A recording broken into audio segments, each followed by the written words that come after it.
ఈరోజు మరొక house plan గురించి అయితే మనం ఈ వీడియోలో తెలుసుకుందాము. అయితే మొట్టమొదటిసారిగా ఎవరైతే ఈ వీడియో కానీ అదేవిధంగా ఈ ఛానల్ కానీ ఎవరైతే చూస్తున్నారో వారు తప్పకుండా సబ్స్క్రైబ్ చేయండి. అదేవిధంగా మన ఛానల్లో హౌస్ ప్లానింగ్కి సంబంధించి మాత్రమే వీడియోలు అప్లోడ్ చేయడం అయితే జరుగుతుంది. వాటన్నిటిని మీరు తప్పకుండా చూడండి. ఈరోజు మనం ఈ వీడియోలో మీరు ఇక్కడ చూడొచ్చు 22x26 ఫీట్ యొక్క హౌస్ ప్లాన్ అనమాట. టోటల్గా 572 స్క్వేర్ ఫీట్ యొక్క హౌస్ ప్లానింగ్ అయితే ఈ విధంగా ఉంటుంది. దీనికి సంబంధించి పూర్తి వివరాలు మనం ఈ వీడియోలో తెలుసుకుందాము. మీరు ఇక్కడ చూడొచ్చు, ఇది ఎంట్రీ అనమాట, లోపలికి వెళ్ళే దారి. ఇక్కడ నుంచి మీరు లోపలికి అయితే వెళ్ళవచ్చు. అదేవిధంగా ఇక్కడ గేట్ అయితే రావడం అయితే జరుగుతుంది. ఈ గేట్ యొక్క పొడవు 4 ఫీట్ల 9 ఇంచులు అయితే ఉంటుంది. అదేవిధంగా లోపలికి ఎంట్రీ అయిన తర్వాత డైనింగ్ ఏరియా లేదా డ్రాయింగ్ ఏరియా అయితే ఇక్కడ రావడం అయితే జరుగుతుంది. దీని యొక్క పొడవు 8 ఫీట్ల 4 ఇంచులు అయితే ఉంటుంది. పొడవు అయితే 13 ఫీట్ల 9 ఇంచులు అయితే ఉంటుంది. మీరు ఇక్కడ చూడొచ్చు. అదేవిధంగా లోపలికి ఎంటర్ అయిన తర్వాత లెఫ్ట్ సైడ్లో స్టెప్స్ అయితే రావడం అయితే జరుగుతుంది. మీరు ఇక్కడ చూడొచ్చు. ఈ స్టెప్స్ యొక్క పొడవు 3 ఫీట్లు అయితే ఉంటుంది. అదేవిధంగా స్టెప్స్ నుంచి ఈ ఎండింగ్ వరకు అయితే 9 ఫీట్ల 2 ఇంచులు అయితే ఉంటుంది. అదేవిధంగా స్టెప్స్ నుంచి ఈ వాల్ వరకు అయితే 4 ఫీట్ల 7 ఇంచుల స్పేస్ అయితే ఉండడం అయితే జరుగుతుంది. అదేవిధంగా ఇక్కడ ల్యాండింగ్ ఏరియా కనుక చూస్తే ల్యాండింగ్ ఏరియా యొక్క పొడవు 6 ఫీట్లు, వెడల్పు 3 ఫీట్ల 6 ఇంచులు అయితే ఉండడం అయితే జరుగుతుంది. అదేవిధంగా లెఫ్ట్ సైడ్ కనుక చూస్తే బెడ్రూమ్ అయితే రావడం అయితే జరుగుతుంది. ఈ బెడ్రూమ్ యొక్క పొడవు 10 ఫీట్ల 3 ఇంచులు, వెడల్పు 10 ఫీట్లు అయితే ఉంటుంది. అదేవిధంగా ఇక్కడ ఇంకో బెడ్రూమ్ అయితే ఉంటుంది. టోటల్గా ఈ ప్లానింగ్ ప్రకారం అయితే 2 బెడ్రూమ్స్ అయితే రావడం అయితే జరుగుతుంది. ఈ బెడ్రూమ్ 2కు సంబంధించి కనుక తెలుసుకుంటే బెడ్రూమ్ 2 పొడవు 10 ఫీట్ల 6 ఇంచులు, వెడల్పు 10 ఫీట్లు అయితే ఉంటుంది.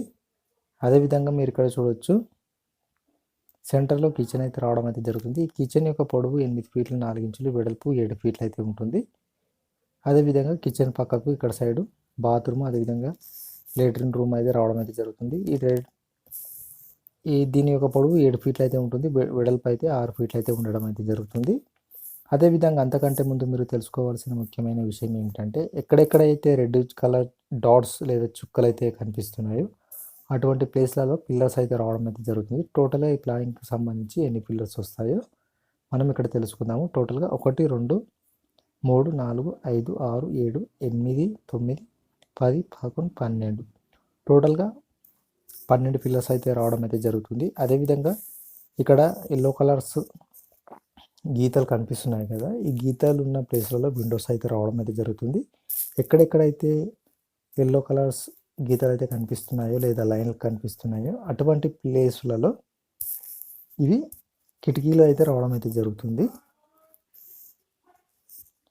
ఈ విధంగా అయితే ఉంటుంది. అయితే మీరు పిల్లర్స్ వేసుకునేటప్పుడు మీరు పిల్లర్స్ అంటే ముఖ్యంగా పిల్లర్స్ రాడ్స్ అయితే ఏవైతే ఉంటాయో అవి 12 mm, 16 mm, 20 mm, ఈ విధంగా 25 mm వరకు ఎక్కువగా ఉంటాయన్నమాట డయామీటరు. అయితే మీరు ఇంటిపై వేసే అంతస్తులను బట్టి మీరు ఆ పిల్లర్స్ అయితే సెలెక్ట్ చేసుకోవాలన్నమాట. కామన్గా మీరు 16 mm అయితే రాడ్ అయితే వాడండి.